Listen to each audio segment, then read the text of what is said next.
ભારત માતાની જય બોલીશું. બોલો ભારત માતા કી, ભારત માતા કી. આજે ધાનપુર તાલુકા ભીલ સમાજ પંચ દ્વારા એક આપણું વિશાળ સંમેલન મળી રહ્યું છે, ત્યારે આજના કાર્યક્રમમાં ઉપસ્થિત આપણા ભીલ સમાજના વડા અને જેને સમાજ માટે એક સારો વિચાર કરીને આજે ભીલ સમાજની રચના કરી છે એવા આપણા દાહોદ જિલ્લાના આપણા જિલ્લા પંચાયતના કારોબારી અધ્યક્ષ અભયસિંહભાઈ મોહનિયા, આપણા તાલુકા પંચાયતના પ્રમુખ શ્રી અભયસિંહભાઈ છગનભાઈ મોહનિયા, આપણા પૂર્વ પ્રમુખ પ્રદીપભાઈ મોહનિયા, આપણી વચ્ચે આપણા ભીલ સમાજની ચિંતા કરીને આપણા આમંત્રણને માન આપીને આપણી વચ્ચે છેક ગાંધીનગરથી ઉપસ્થિત થયા છે એવા આપણા પૂર્વ ડીજીપી પારગીર સાહેબ, આપણા હરમેશ આપણા ભીલ સમાજ માટે અને આપણા આદિવાસી સમાજ માટે જે વર્ષોથી ચિંતા કરે છે એવા નગરસિંહ પલાસ સાહેબ, અમારા શિક્ષક સંઘના પ્રમુખ માવી સાહેબ, તેમજ આપણા ચિલ્લાગોટાથી ઉપસ્થિત છે એવા તડવી સાહેબ, તેમજ આપણા ધાનપુર માંથી પૂર્વ તાલુકા પંચાયત ના પ્રમુખ તરીકે જેઓએ સેવા આપી છે એવા નવલસિંહ પસાયા સાહેબ, તેમજ તમામ ગામના સરપંચો, જિલ્લા પંચાયતના સભ્યશ્રીઓ, આપણા તાલુકા પંચાયતના સભ્યશ્રીઓ અને જુદા જુદા ગામમાંથી ઉપસ્થિત છે એવા આગેવાનો, પટેલ, પૂજારા, બળવા અને સૌ ભાઈઓ આગેવાનો, આજે ખૂબ મોટી સંખ્યામાં આપ ઉપસ્થિત થયા છે, ત્યારે આપણા ધાનપુર તાલુકા ભીલ સમાજ પંચ વતી આપનું હાર્દિક સ્વાગત કરું છું, આપને આવકારું છું. જય હિન્દ, જય ભારત. ખૂબ સરસ સાહેબ, આપણને બધાને આવકાર્યા, આપનો આભાર. હવે હું ભાબર સાહેબને વિનંતી કરું કે આપણો આ ભીલ સમાજ પંચ છે એ ભીલ સમાજ પંચ દાહોદમાં કેવી રીતે કામ કરી રહ્યું છે, તો ભાબર સાહેબ એની આછી ઝલક આપો થોડાક ટૂંકા સમયમાં. ભાબર સાહેબ.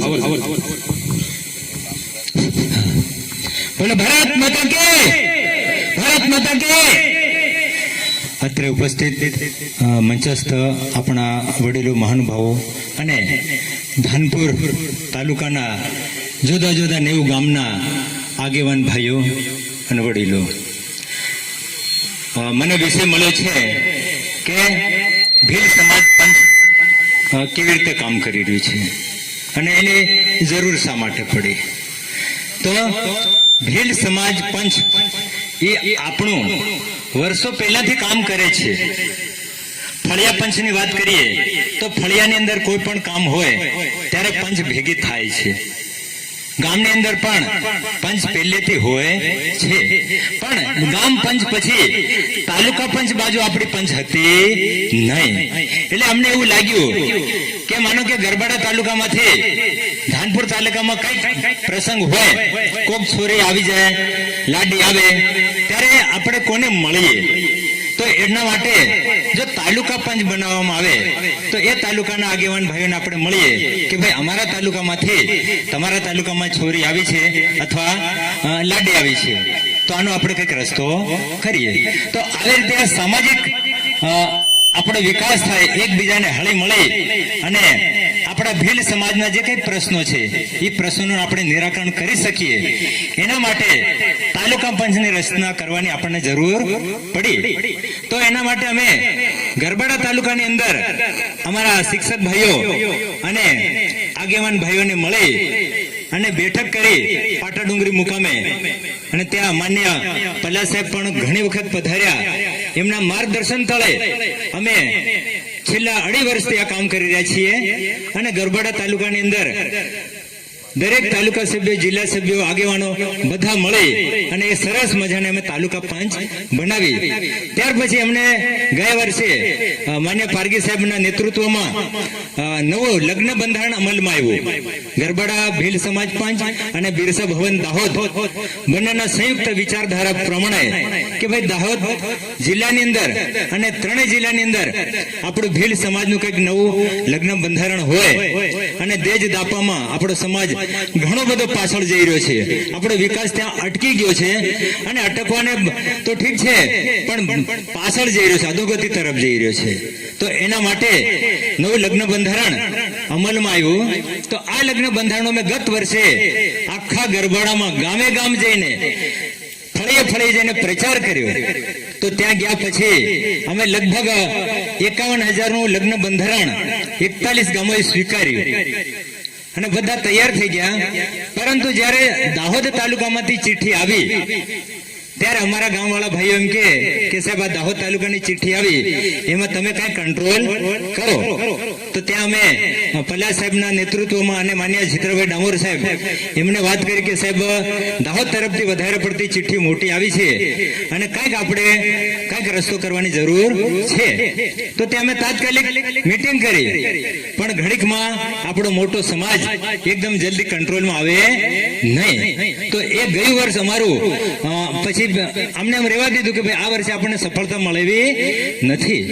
અને ત્યાર પછી અમે બિરસા ભવન સાથે માન્ય પારગી સાહેબને મળી અને એવું નક્કી કર્યું કે 9 તાલુકાને આપણે ભીલ સમાજ પંચ બનવી જોઈએ. અને 9 તાલુકા પૈકી અમે કામની વહેંચણી કરી કે ધાનપુર તાલુકો, લીમખેડા તાલુકો, દાહોદ તાલુકો અને અમારો ગરબાડા તાલુકો સાથે દેવગઢ બારિયા તાલુકો, આ 4-5 તાલુકાની જવાબદારી સાહેબ અમારા શિરે અમે લઈએ છીએ અને એને તાલુકા પંચ અમે બનાવીશું ત્યાંના ભાઈઓને મળીને.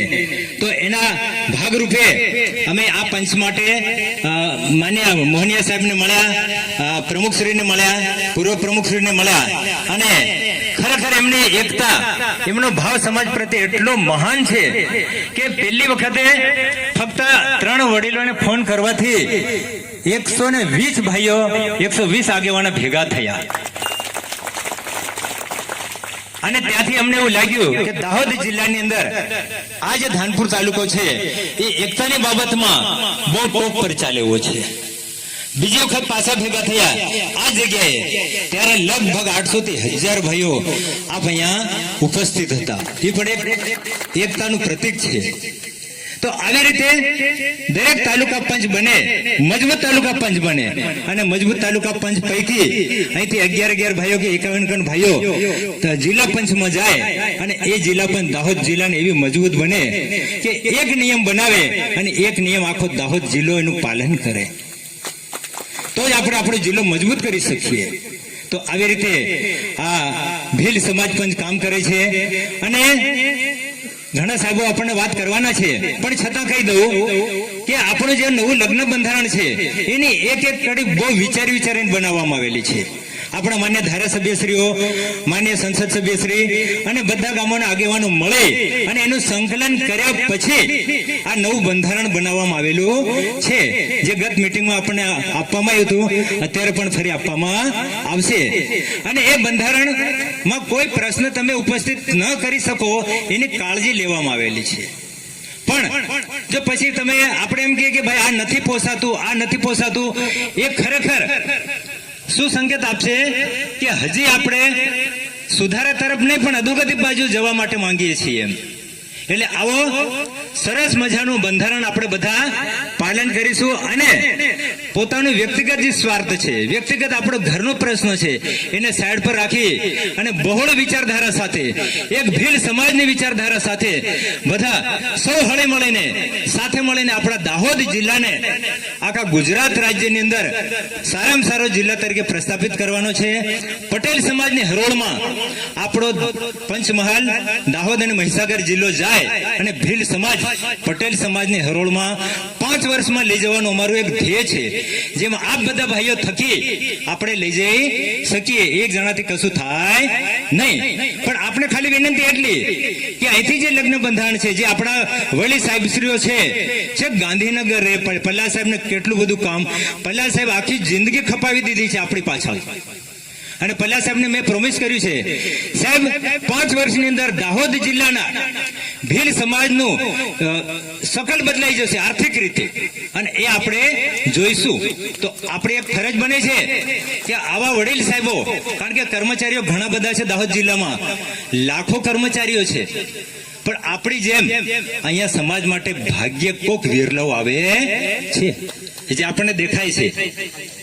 તો આવી રીતે આપણે આ લગ્ન બંધારણ જે આપવામાં આવશે, તો અમે અપેક્ષા એવી રાખીએ કે જે લગ્ન બંધારણ છે એને એકી સાથે આપણે, કે અમે ધાનપુર તાલુકા વાસીઓ, નેવ ગામના આગેવાન ભાઈઓ બીજું કોઈ પ્રશ્ન ઉપસ્થિત નહીં કરીએ, અને માન્ય આપણા મોહનિયા સાહેબ અધ્યક્ષ શ્રી, તાલુકા પ્રમુખ શ્રી, પૂર્વ તાલુકા પ્રમુખ શ્રી, એમને આપણે બાંહેધરી આપીએ કે આપનો જે આદેશ હોય એ આદેશ મુજબ અમે આખા ધાનપુર તાલુકામાં નવું લગ્ન બંધારણ પાલન કરીશું અને તમને સાથ આપીશું. કારણ કે આવા નેતાઓ આપણને ન મળે. ભાઈઓ વડીલો, હું તમને નમન કરું છું કે તમને જે અમારા તાલુકાના નથી કરી શક્યા એ 3-5 ભાઈઓ એક મંચ પર આખો દરેક ભાઈઓને ભેગા કરી શક્યા છે. તો એ સારો ભાવ હોય તો જ ભેગા થાય છે, બાકી ભેગા થતા નથી. તો આપણે બધા એમને સાથ આપીશું અને દાહોદ જિલ્લાના 9 તાલુકામાં ધાનપુર તાલુકાને આપણે ટોપ પર લઈ જવાનો છે. તો આટલું કહી અને મારી વાણીને વિરામ આપું છું. જય હિન્દ, જય ભારત. છે અને પૈસા વાળા લોકો બધું લઈ લેશે, એટલે નહીં તો આ તમારી ભીલોની અહીં વસ્તી રહેતી નહીં રહે. એટલા માટે આ સમજાડીએ છે. અમારા જેવા ખાધે પીધે સુખી અથવા ભણેલા ગણેલા હોવાના કારણે આ સમજીએ છે.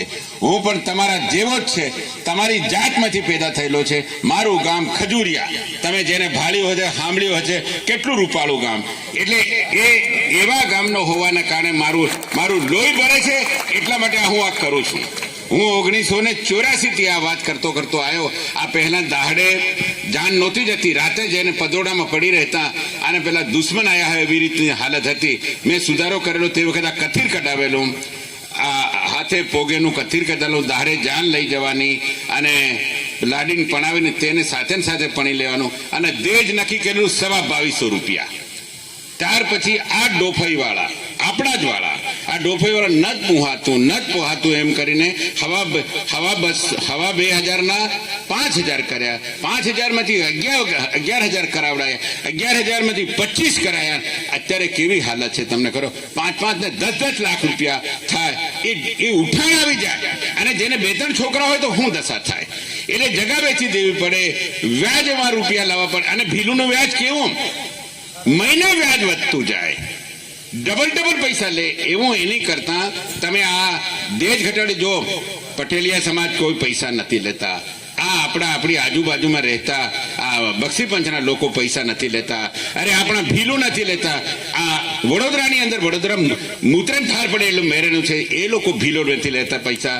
ભરૂચમાં નથી લેતા, અહીં આગળ સાબરકાંઠામાં નથી લેતા. હવે બીજા ઘણા ભણેલા ઘણા અમારા જેવા છે ને, અહીં બધા લાડીઓના આવા બધા રૂપિયા ઘણા આપવા પડે ને, ઘણા બધા ફંડ ઘણા, એટલે ત્યાં પણમાં જાય. હું વાત છે, કોઈ રૂપિયા નથી લેતા.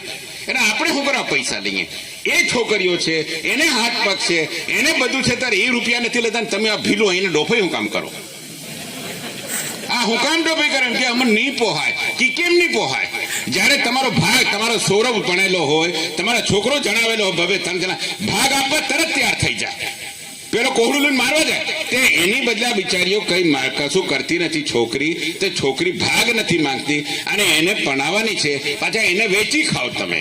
હવે અહીં વેચતા આ ગુજરાતમાં વેચી આવે, આ ભાગ હાટે કરવા જાય, પેલી બૈરીઓ લઈ લે છે ત્યાંના પટેલો, અને છોકરીઓ પણ લઈ લે છે. આવું હું મારી જાતે, મારી પાસે ફરિયાદ કરવા આવે, હું ફરિયાદ કરીને ત્યાંના ફોજદારને કહું, ત્યાંના ઇન્સ્પેક્ટરને કહું, ત્યાંના ડીએસપીને કહું, બધી છોકરીઓ પાછી નથી આવી શકતી.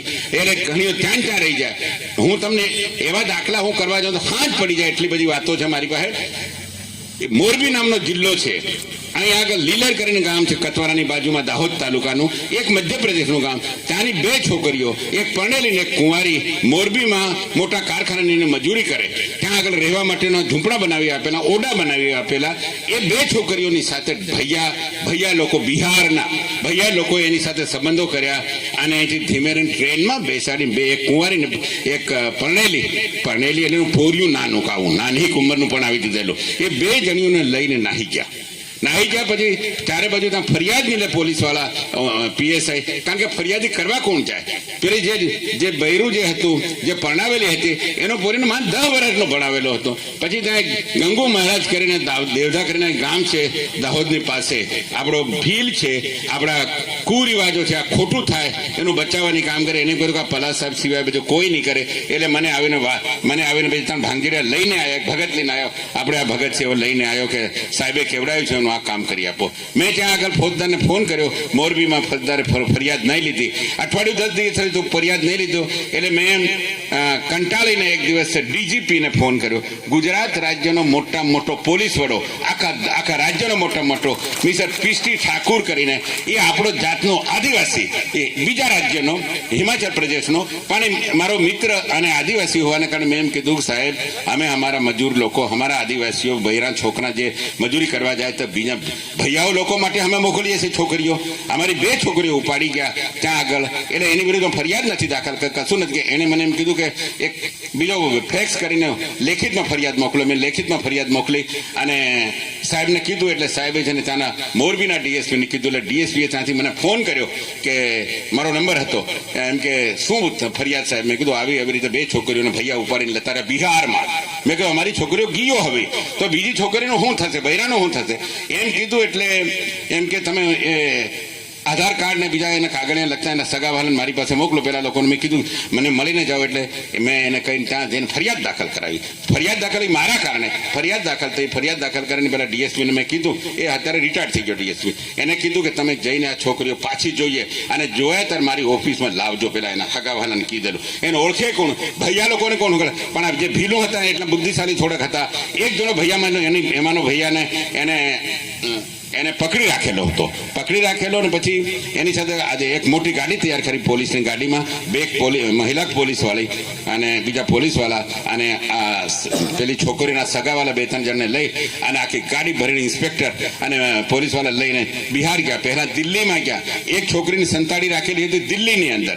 રાત્રિના જેને એના પર રેડ કરી તો પેલો ભાઈઓ અને પેલી આપણી છોકરી જે ગયેલી, જેને ફરિયાદ કરું, એ ભાગ્યા. નહીં તો છોકરીની મરજી હોય તો જ ભાગી હોય ને, તો જ નાઠેલી. એટલે ભાગ્યાને પછી પકડી અને પછી બીજીને છે ને બિહારમાં ગયા. બિહારમાં જઈને ત્યાં પણ રેડ કરી અને બે છોકરીઓને લાવ્યા. અહીં ફરિયાદ દાખલ કરી. પેલા ભૈયા લોકોને પૂરી દીધા. કેસ ચાલ્યો, નીકળી ગયો.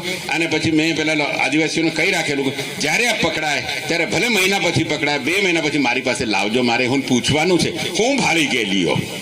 મેં કહ્યું હું ભાળી ગયેલું આટલા ભૈયા લોકોને. તો ટ્રેનમાં બેસીને કાલુપુર રેલવે સ્ટેશનથી ટેસ્ટી જાય. મને એમ કે હમણ કશું કરી દીધેલું એટલે એમ કે નાહી ગયેલું. હું કરી દે કઈને એવી વિદ્યા છે. પણ આવી રીતે મેં એને બહુ કીધું કે ભાઈ હું કરવા તમે નાહી ગયેલીઓ? અહીં આદમી નથી મળતા, કેમ ત્યાં નાહી ગયેલીઓ? એ કુંવારી હતી ને પેલાને કીધું તારો ધણી અહીં છે અને તું કેવી રીતે ભાગી ગયેલી એમ કરીને પછી મારી મર્યાદામાં વાત કરું ને. મેં એકલી ઓફિસમાં બેસાડીને 2 જણીઓને વાત કરી. બીજી વાત નહીં કરું પણ આ તમને કહું, આવી રીતે આ ભાગ હાટે ખેતી કરીને તેની બળીને ભાળીને ભાગ હાટે રાખે છે, એને છોકરીને ભાળીને રાખે છે. આપણે છોકરીઓનું સત્યાનાશ વાળે છે. આપણું ઘણું ખોટું કરે છે એ લોકો, પણ ગરીબાઈના કારણે અને આ ભાગ હાટે એટલા માટે છે. આ નોતરાના કારણે, મમેરાના કારણે, આ લગ્નને કારણે દેવું થઈ જાય. એટલે તમારા તાલુકાના આ મધ્યપ્રદેશના બોર્ડર ઉપર બધા આખા સૌરાષ્ટ્રમાં પડ્યા છે. એટલે મહેરબાની કરીને આ દેશને માન્ય ગણો તો તમારું ભલું થાય, આવતી પેઢીને ભલું થાય, બધાના થાય. આ બીજા આજે આપણી આજુબાજુના બક્ષીપંચના લોકો છે, આ પટેલિયા સમાજ છે, એ લોકો માન પૈસા નથી લેતા ને એના એક કામે હજી નથી જતા. એનું ઘર કેમ ચાલે? આપણું કેમ નથી ચાલતું? આ બધા ખોટા રિવાજના કારણે. આ ખોટા રિવાજને કારણે અને ડોફાઈ ઘણા કરે. જરાક બાટલી પીધી નહીં, જરાક પીધું અને ફળિયાની અંદર કે ના હું તો લેવાનો, ના હું તો લેવાનો, એક ઝાપટ મારવાની કેવી રીતે લઈ ગયા કર. બધાએ નક્કી કર્યું છે કે આપણે આ કરવાનું છે, એટલે આવું નહીં થાય. આ મારો વર્ષોનો અનુભવથી હું આ કહું છું. મેં ઘણાને પૂરી દીધેલા, ઘણાને કંઈક કરેલું. હવે હું આ કંઈ નહીં બતાવું, પણ મિત્રો આપણું ભલું કરવા માટે, આખા સમાજનું ભલું કરવા માટે મારો નંબર બધા પાસે છે. જરૂર પડે તો દાહોદ મને મળજો, દાહોદ ફોન કરજો, મળવાનો નહીં આવે. કઈનો નહીં માને તો હું તરકડાને કહીને એનું સીધું કરાવશું. કારણ કે આ તરકડા જ કરી શકે, એના સિવાય બીજાને કોઈ માનતા નથી. આ ભીલું તરકડા સિવાય કોઈને માનતા નથી. એટલે તરકડાને કહેવાની જવાબદારી મારી. આ મારી કરતા મોટા સાહેબ છે, એ પણ કરી શકશે, પણ એમને હજુ અનુભવ નથી આપણા વિસ્તારનો. મને બધી જાત જાતનો અનુભવ છે, એટલે હું દાહોદમાં જ રહું છું, બધે ફરતો હોઉં છું. હું મારા ગામ આવું, જેસાબડા આવું, જેસાબડા મારું ઘર છે, બધી જગ્યાએ છે. એટલે મિત્રો ફરીથી આ ઝુંબેશ ઉપાડી આ બધા તમે બધા ભેગા થઈ રહ્યા, નગરસિંહ પલાસના કહેવાથી નહીં, આ તમારા આ બધા મોહનિયા ભાઈઓ, આ બધા જ જેટલા છે એટલા બધાના નામ નથી આવડતા. જેને ઓળખું થોડાક જણાને જ ઓળખું, 8-10 જણાને જ ઓળખું, બાકી નથી ઓળખતો. જેને ઓળખું છે જ્યાં જ્યાં મને મળ્યા હોય એટલા. એટલે તમે બધા એકતા કરીને નહીં માનતો હોય એને સમજાવવાની કોશિશ કરો. એને એમ કે જો નહીં માને ફોજદારમાં ફોન કરી દઈશું અથવા ફોજદારને જઈને ફરિયાદ કરવું, તે ઘડી વાંકો વળી જાય. એની કરતા રહેવા દે અને એમ કરીને તમારે એને સમજાવવું પડશે, તો જ માને. પછી બાનું કરે, મારી બૈર નથી માનતી, કે કેમ નહીં માને બૈર, પોતાની બૈરી કે કેમ નહીં માને, પણ એમ કરીને બાનું કરે. એમ કરીને આ પેલી જે વાત કરીને બીજી આ ટોળો જે ગાડીઓ લઈ લઈને જાય એ પુમાવા હારું, એમ કે ઘણો જ કાપેલો છે. એમ કે પુમા બધાને ખબર છે તૂટ પૂંજીઓ છે, હું કયો ગાડીઓ આટલે બધે લઈ જાય. એટલે આ ડોફાઈ કરવા માટે આ નાના ફોરિયા બબે બેસાડી રાખેલા જીપમાં. કોને બતાડવા માટે ભાઈ? બધાને ખબર છે કે આની તાકાત કેટલી છે, એને જગા કેટલી છે, કેટલા રૂપિયા છે, એના સીતરા પહેરવાથી ખબર પડી જાય કે આના સીતરા કેવા છે. એટલે આવું એમ કરીને પુમાવા માટે આ લઈ જાઓ. એમ કે નગરસિંહ લઈ ગયો 50 ગાડીઓ, હું 51 ગાડીઓ લઈ જાઉં, એમ કરીને હાલા કરે. એટલે મહેરબાની કરીને આ દેખી બંધ કરાવવાનું. હું કામ તું આવું કરે, હું કામ આ રૂપિયા ખર્ચે? કાલે કઈ ઉખડી જાય તો રસ્તામાં શું દશા થાય કે નહીં થાય? મરવાનું કઈ નક્કી છે? આજે અહીં બેઠા છે ને હું અહીં ગાડીમાં જતો હોય કે ગમે ત્યાં ફટ દિન મરવાનું થઈ જાય. એટલે આવું બધું સમજાવવાનું એનું. એટલે મહેરબાની કરીને કરજો અને આ બરાબર તમારું ને મારું બધાનું ભલું થાય. તમે રાજી હોય, તમે સુખી હોય. હું છાતી ઠોકું, આખા રાજ્યની અંદર સૌથી 50માં 50 સૌથી ગરીબમાં ગરીબ કોઈ તાલુકો હોય તો ધાનપુર તાલુકો. સમજી ગયા? ધાનપુર તાલુકો. એવા તાલુકાના લોકો જ્યારે તૈયાર થયેલા, હું આ રાળુને ઓળખું, આ ભાઈ આ બંને મોહનિયા સાહેબને ઓળખું, પેલા માવી સાહેબને રાવજીભાઈને ઓળખું, એવા થોડાક લોકો, આ નીનામ અમને સાહેબને ઓળખું, એટલે થોડાક લોકોને ઓળખું. પણ મારી લાગણી તમારા પર છે. તમે મારા પેલો મોદી સાહેબ કે એવી રીતે તમે મારા પરિવારજનો છો, મારા કુટુંબીજનો છો, આપણી જ જાતિના, એક જાતિના, તમારા જેવા જ મારા મા બાપ છે. મારા મા બાપ ગુજરી ગયા, પણ તમારા જેવા જ હોવાના કારણે હું લાગણી કરું છું. મરવાનું બધાને નક્કી જ છે, તમારે મારે બધાય. એટલે એને ધ્યાનમાં રાખીને આપણા બાળકો, આપણા છોકરા, આપણો સમાજ બેઠો થાય. આ કોઈની વિરુદ્ધમાં આપણે મીટિંગ નથી કરતા, આ કોઈ પાર્ટીની વિરુદ્ધમાં પણ નથી કરતા, કોઈ કોંગ્રેસની વિરુદ્ધમાં નથી કરતા, બીજેપીની વિરુદ્ધમાં નથી કરતા, કોઈ કાળા વાવટાવાળાની વિરુદ્ધમાં નથી કરતા. ફક્ત ને ફક્ત આપણા હિત માટે, આ ભીલુના હિત માટે આપણે આ કરી રહ્યા છે. એટલે આટલું હું કહું, એનાથી વિશેષ નહીં કહું. અને જ્યારે પણ જરૂર પડે, ગમે ત્યારે કોઈ તકલીફ પડે, મને બોલાવજો, હું આવીશ. ભગવાનની મહેરબાનીથી ખાધે પીધે સૂકું છું, એટલે ગાડી લઈને ફટ દિન આવી જઈશ. બરાબર? ચાલો બધાને રામ રામ. ધાનપુર તાલુકા ભેલ પંચ નું ગઠન કરવા માટે આજે ઉપસ્થિત થયેલા આપ સૌ મંચસ્થ મહાનુભાવો અને બહુ ઓછી સંખ્યામાં પણ આપણી વચ્ચે ઉપસ્થિત રહેલ મહિલા આગેવાનો,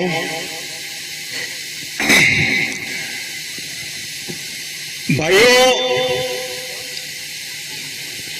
પલાસ સાહેબે ઘણી બધી વાતો કરી. અમારા પોલીસ ખાતાને લગતી વાત કરી, એમને ઘણા અનુભવની વાત કરી, આપણો સમાજ કેવી રીતે બરબાદ થાય છે એની વાત કરી. હું થોડીક સિરિયસ વાત કરીશ. પલાસ સાહેબ જેવી વાત મને નથી આવડતી.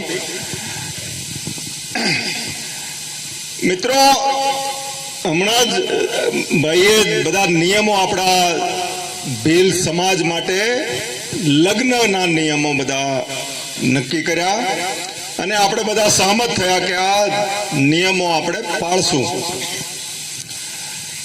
તો આ નિયમ પાળવા માટે નિયમ તો આપણે નક્કી કરી દીધા, પણ એના માટે આપણે પંચ બનાવવું પડે. નિયમનું પાલન કરાવે કોણ? નિયમનું પાલન કરાવવા માટે એક તંત્ર હોવું જોઈએ ને. જેમ આપણે સરકાર હોય તો સરકારનો કાયદો છે, તો સરકારનો કાયદાનો અમલ કરવા માટે પોલીસ ખાતું હોય, બરાબર કે નહીં?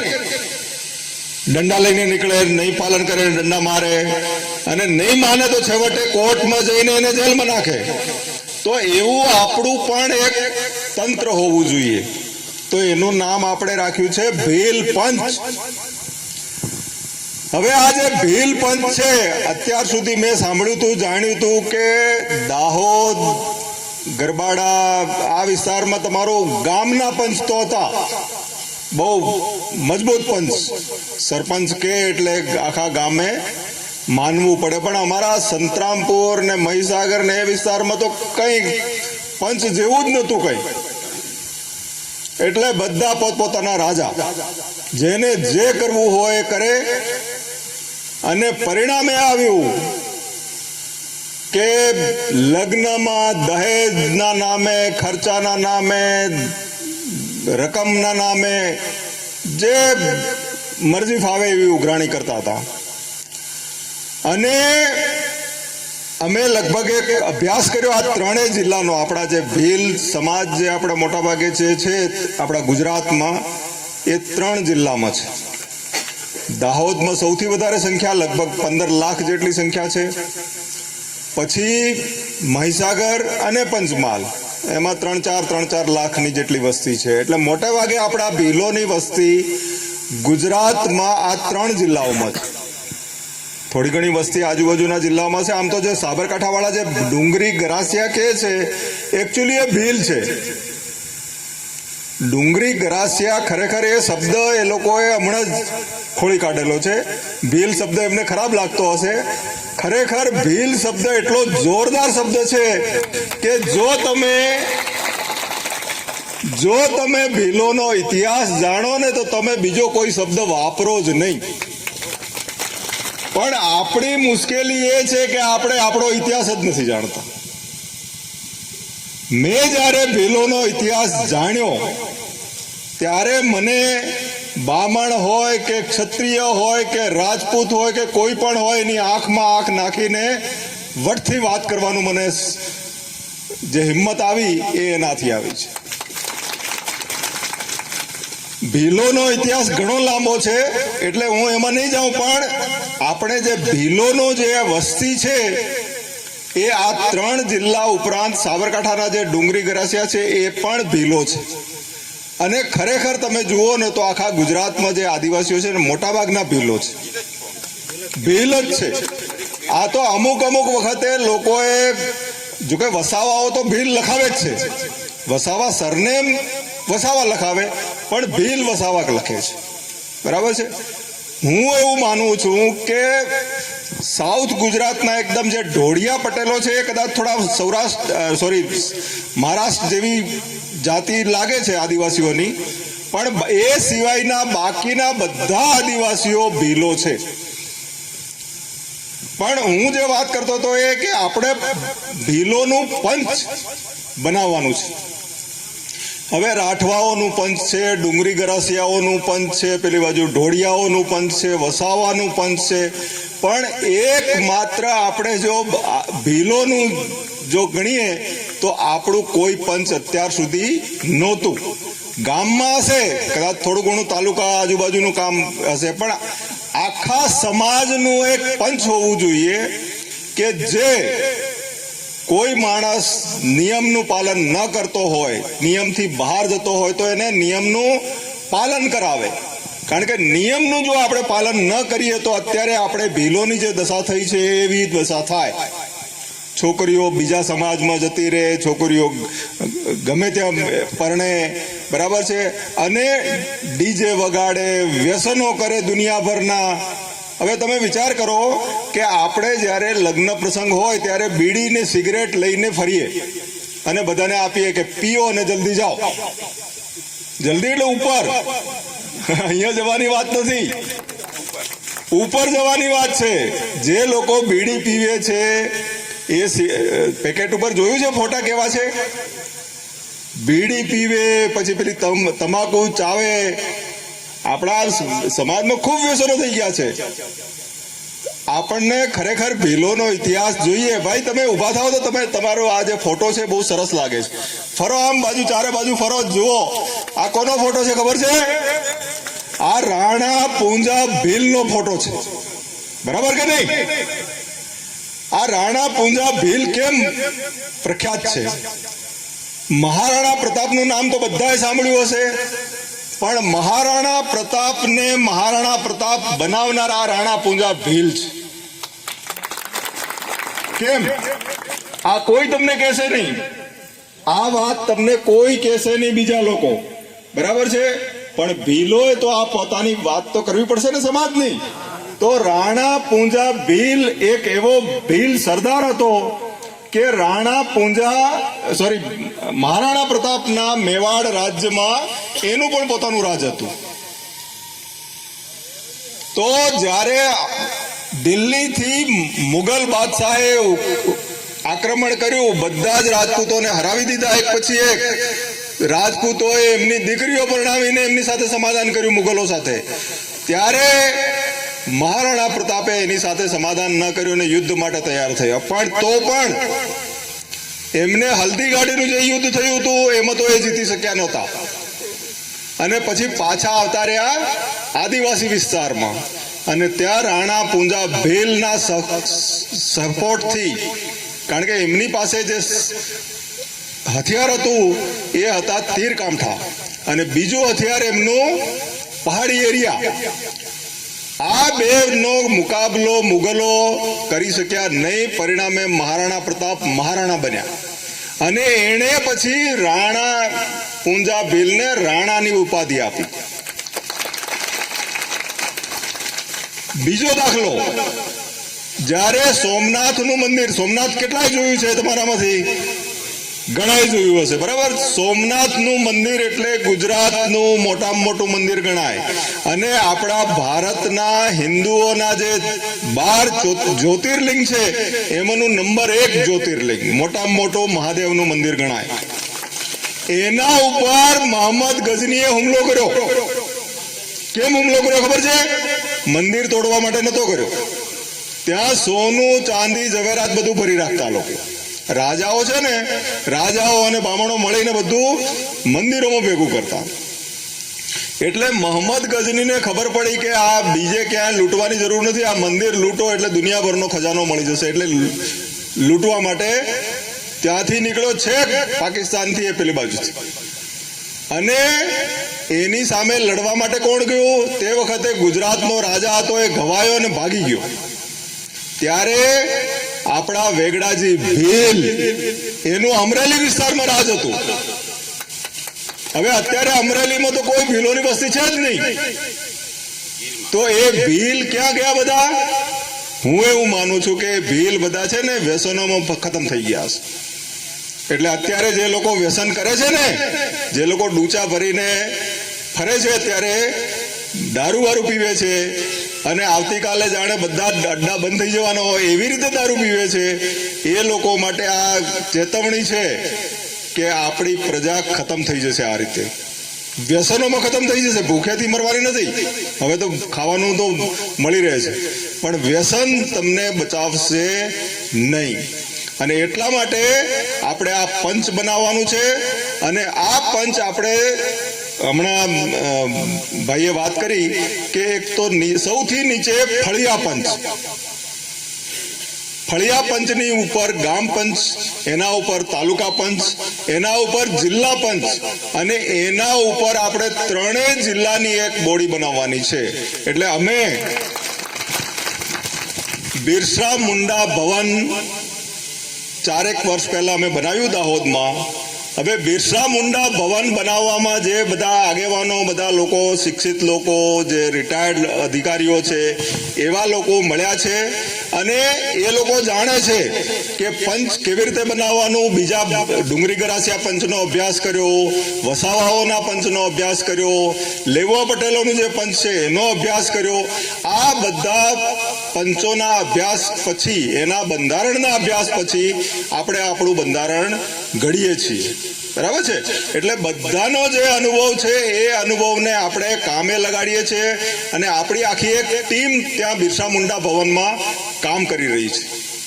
એની અલગ અલગ મિટિંગો થાય છે. એમાંથી ઘણા બધા અહીંયાથી જે આગેવાનો બેઠા છે એમાંથી ઘણા આગેવાનોએ છેલ્લી કેટલીય મિટિંગમાં હાજરી આપી હતી અને આપણે નિયમો બનાવીએ છીએ. કારણ કે જ્યારે સમાજ મોટો થાય ને ત્યારે લેખિતમાં નિયમ જોઈએ, મૌખિક વૌખિક ન ચાલે. ગામનું પંચ હોય તો એ મૌખિક નિયમો, પરંપરા, રીતિ રિવાજ એમાં ચાલી જાય. પણ જ્યારે સમાજ મોટો થાય ત્યારે લેખિતમાં કાયદા, નિયમો બનાવવા પડે. તો આપણી એક ટીમ બનાવી છે બિરસા મુંડા ભવને અને એ બિરસા મુંડા ભવનમાંની જે ટીમ છે એમણે બીજા બધા મંડળો આપણા સમાજમાં જે કામ કરે છે એમને, ભીલ સેવા મંડળને, ગરબાડાનું કોઈ મંડળ છે એમને, ફતેપુરાવાળાને બોલાવ્યા છે, બીજા બધાને જાહેર આમંત્રણ આપ્યું છે.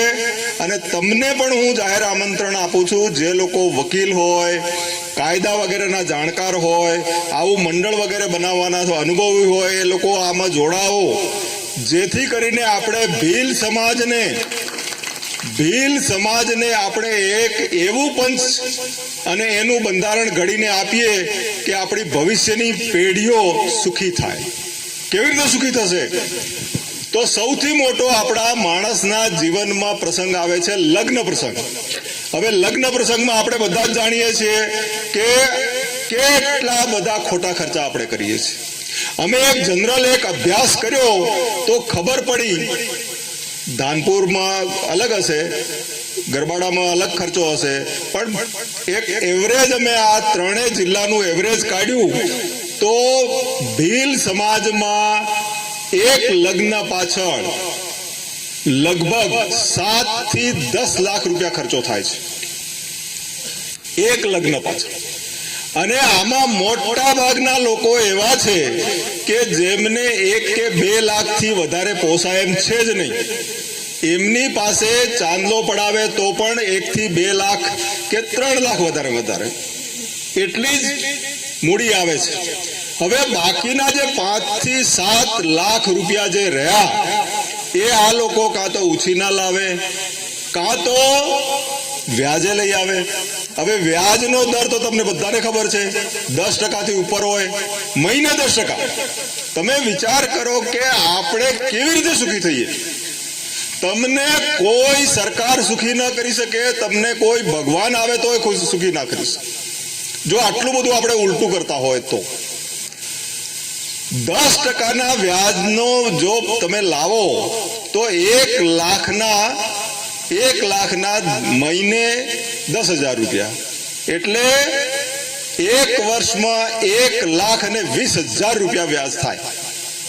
એટલે 1 વર્ષ જો પેલો વ્યાજ પણ ના આપે ને કશું ના કરે તો 2,20,000 રૂપિયા 1 લાખ ના આપવા પડે.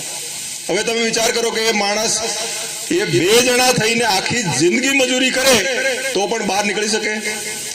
નથી નીકળી શકતા. એટલે જ આપણે આપણો ભીલ સમાજ આજે દુખી છે અને આજે આપણે આટલી ખરાબ હાલતમાં જીવી રહ્યા છે. જો આપણે વિચાર કરીએ કે જો આ પૈસાની બચત થાય, દર લગ્ન દીઠ જો 5 લાખ રૂપિયાની જો બચત થાય તો તમે વિચાર કરો, એક ગામમાં જો 10 લગ્ન થાય કેટલી બધી બચત થાય, કરોડોની બચત થાય. આ જો કરોડોની બચત જો આપણે થાય તો માણસ એનો શું કોઈ તો ઉપયોગ કરશે ને. શું ઉપયોગ કરે? છોકરાને ભણાવશે. સૌથી પહેલો તો કોઈ પણ માણસ એના છોકરાને ભણાવશે, પોતે સારું ખોરાક ખાશે. નહીં તો આપણે એમ કહીએ કે અમે ભારતના માલિક, પણ ઉભા રહેવા પેલો સામાવાળો લાફો મારે તો પેલો ઉભો જ ના રહી શકે. આપણે ભારતના બિલકુલ મૂળ માલિકો છીએ. એની લાંબી કહાણી છે, પણ જો ભારતના મૂળ માલિક એટલે કે આદિવાસી, એના પુરાવા છે.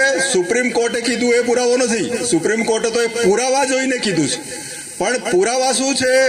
તો આપણા બાપ દાદાઓ જે પૂર્વજો હજારો લાખો વર્ષથી આપણે જે આ ભૂમિ પર રહીએ છીએ એના પુરાવા આ ભૂમિમાં દટાઈને પડેલા છે.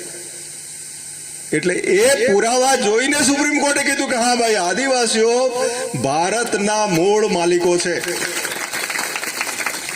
મૂળ માલિકો આપણે સિંધુ ઘાટી એટલે પાકિસ્તાન અને હરિયાણા એ વિસ્તારમાં જે સંસ્કૃતિ પહેલી જે ડેવલપ થઈ એમાં આપણા પૂર્વજોના હાડપિંજર દટાયેલા છે.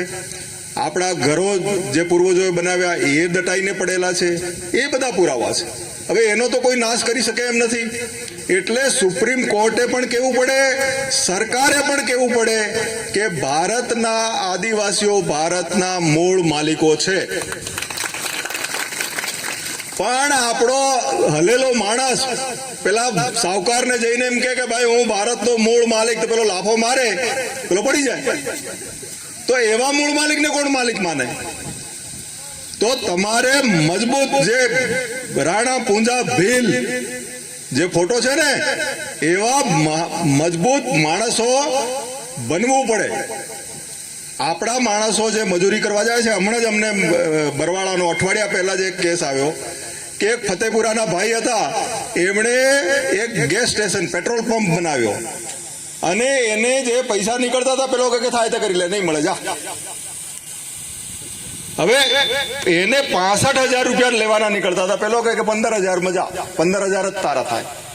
હવે શું કરે? અને પેલો ભાઈ આવો મરેલો હોય એટલે પેલાને ખબર હોય છે કે આ શું કરી લેવાનું છે.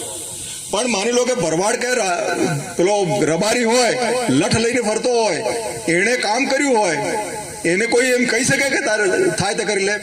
પેલો તેને ત્યાં મારી નાખે.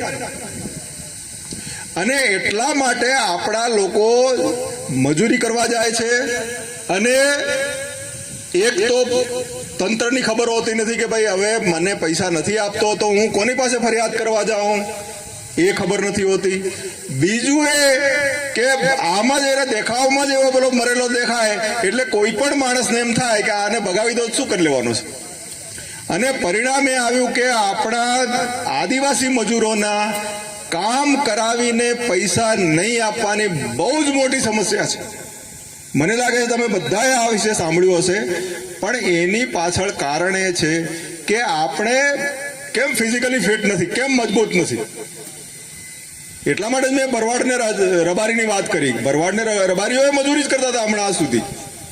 અત્યારે થોડા 2 પાંદડા થયા છે, બાકી મેં 30-40 વર્ષ પહેલા અમદાવાદમાં એમને જોયેલા, એ ગાયો લઈને એમને રખડતા હતા. પણ એની પાસે લઠ હોય, મોટી લાઠી, એનાથી એ ઊંચી, અને એ લઈને ફરતો હોય એને કોણ એની સાથે માથાકૂટ કરી શકે? કોઈ ના કરી શકે. અને એક ગાય અમદાવાદમાં લઈને આવ્યા, એ લોકોએ ગાયને ત્યાં બાંધવાનું શરૂ કર્યું અને એમાં જમીનદારો થયા અને આજે કરોડો ને અબજોપતિઓ થઈ ગયા છે. હું એમ નથી કહેતો કે આપણે ઇલીગલ કામ કરવું જોઈએ, કાયદા વિરુદ્ધનું કામ કરવું જોઈએ, નહીં કરવું જોઈએ. કાયદા વિરુદ્ધનું કામ કરવાથી કોઈ સુખી ના થઈ જાય.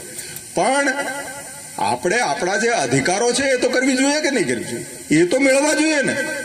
આપણે એક તરફ કહીએ છીએ કે અમે ભારતના મૂળ માલિકો, અને એક તરફ આપણે ખાલી 500,000 રૂપિયા 5,000 રૂપિયા લઈને વોટ આપી દઈએ છીએ. વોટ આપવામાં આપણા જેટલા પણ અભણ માણસો છે, જે સમજતા નથી કે ભાઈ એમના વોટની શું કિંમત છે, એને જ કારણે આપણા આખા આદિવાસી વિસ્તારમાં આ પ્રોબ્લેમ થઈ રહ્યા છે. તમે વિચાર કરો કે હમણાં દાહોદમાં એક બોગસ કચેરી પકડાઈ. આવી કચેરી સૌરાષ્ટ્રના કાઠિયાવાડ વિસ્તારમાં પકડાઈ શકે ખરી? આવી કચેરી બની જ ન શકે. કેમ? કે બધા જ લોકો જાગૃત હોય. એ આવું થવા જ ન દે. એટલે આપણે રાજકીય રીતે પણ જાગૃત થવાની જરૂર છે, પણ એના પહેલા આપણે સામાજિક રીતે મજબૂત થવાની જરૂર છે. જો સામાજિક રીતે આપણે જો મજબૂત થઈએ, જેમ કે મેં હમણાં કીધું કે ભાઈ 5 લાખ રૂપિયા જો લગ્ન દીઠ જો બચે તો લોકો છોકરાને ભણાવશે, સારા કપડાં પહેરશે, સારું કામ ધંધો કરશે તો સુખી થશે. અને એના પછી આગળની વાત આવે છે કે ભાઈ આપણે રાજકીય આપણા જે અધિકારો છે આપણા, તમે વિચાર કરો કે બાકીના બધા ગુજરાતમાં સિંચાઈની વ્યવસ્થા છે. આપણા દાહોદ, પંચમહાલ, મહીસાગર આ વિસ્તારમાં સિંચાઈની કોઈ સુવિધા નથી. તો શું આપણે આપણા વિસ્તારમાં સિંચાઈની સુવિધા ન થઈ શકે? બિલકુલ થઈ શકે એમ છે. તમે બાંસવાડા જોયું છે? બાંસવાડા આપણા જેવો જ વિસ્તાર છે, પણ ત્યાં સિંચાઈની સુવિધા છે. કેમ કે એ વિસ્તારો, બાંસવાડાના એક મુખ્યમંત્રી થઈ ગયા જોશી કરીને, એમણે હરદેવ જોશી, એમણે બાંસવાડા જિલ્લામાં સિંચાઈની વ્યવસ્થા કરાવી દીધી. આપણા વિસ્તારમાં નથી થતી એનું કારણ શું જાણો છો? આપણા વિસ્તારમાં સિંચાઈની સુવિધા નથી થતી એનું કારણ એ છે કે સૌરાષ્ટ્ર અને કચ્છના મોટા ખેડૂતોને મજૂરો જોઈએ છે, મોટા ઉદ્યોગપતિઓને સસ્તા મજૂરો જોઈએ છે. આ બિલકુલ સાચું કારણ છે. હું તમને આ કહેવા માંગુ છું કે આપણા વિસ્તારમાં અમુક કામો નથી થતા. એનું મોટું કારણ એ છે કે પેલા લોકોને સસ્તા મજૂરો જોઈએ છે, એવા મજૂરો કે જેટલા પૈસા આપે એટલામાં કામ કરી દે. મેં ઉદ્યોગપતિઓને સાંભળ્યા છે એવી રજૂઆત કરતા કે સાહેબ તમે આ મનરેગા આટલું બધું ચલાવશો તો અમારા કારખાના બંધ કરી દેવા પડશે. મેં સાંભળ્યા છે જાતે. એટલે આપણા આદિવાસી વિસ્તારમાં જે મનરેગા જે ચાલે ને એનો પણ ઉદ્યોગપતિઓ વિરોધ કરે. કેમ કે મનરેગા જો અહીંયા અસરકારક રીતે ચલાવવામાં આવે તો તમે આપણા આદિવાસીઓ મજૂરી કરવા ત્યાં ના જાય, અને મજૂરી કરવા ત્યાં ના જાય તો કારખાનામાં સસ્તા મજૂરો ન મળે. સૌરાષ્ટ્ર અને કચ્છના મોટા મોટા ખેડૂતો છે, હજારો એકર જમીનના માલિકો, એમના ખેતરોમાં કોણ કામ કરે? તમે ક્યારેક જજો, સૌરાષ્ટ્ર અને કચ્છના તમામ ખેતરોમાં આદિવાસી મજૂરો કામ કરે છે. એટલે આપણા જ લોકોને ત્યાં મજૂરી કરાવી છે, એટલા માટે અમુક કામો આપણા વિસ્તારમાં થતા નથી. આ બધી વાતો થોડી પોલિટિકલ સાઈડમાં હું જતો રહ્યો, પણ જે પંચની વાત છે એ પંચમાં અમે આ બે રીતે અભ્યાસ કર્યો છે. એક તો પંચનું બંધારણ બનાવવા માટે એક કમિટી બનાવી છે, અને એના પહેલા જે આ નિયમો જે કીધા ને એમાં પણ અમે કમિટી બનાવી હતી. બધા લોકોનો અભ્યાસ કર્યો, બધા જ વિસ્તારોનો, અને જે દહેજ લેવામાં આવે છે, બીજા ખર્ચા કરવામાં આવે છે, ડીજે વગેરે કરવામાં આવે છે, તો એના માટે શું કરી શકાય એ બધું અભ્યાસ કરીને કર્યું છે. અને એને અમે ધારાસભ્યશ્રીઓ, માનનીય સાંસદ શ્રી અને બીજા જનપ્રતિનિધિઓ આપણા છે એમની પણ અમે સહમતિ લીધી છે. એમને અમે અમારી જે કન્સલ્ટેશન પ્રોસેસ છે એમાં એમને સામેલ કર્યા છે. એટલે એવું નથી કે કોઈ માણસે આ બધા નિયમો પોતાના ઘરમાં બેસીને પછી કહી દીધા છે. આ બધું જ ઘણા બધા લોકોને કન્સલ્ટ કરીને આ કરવામાં આવ્યું છે.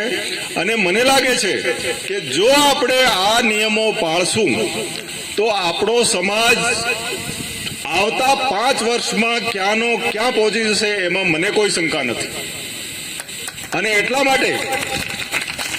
માટે હું તમામને વિનંતી કરું છું કે તમે પોતે નિયમ પાળો, પણ તમે તો આગેવાનો છો.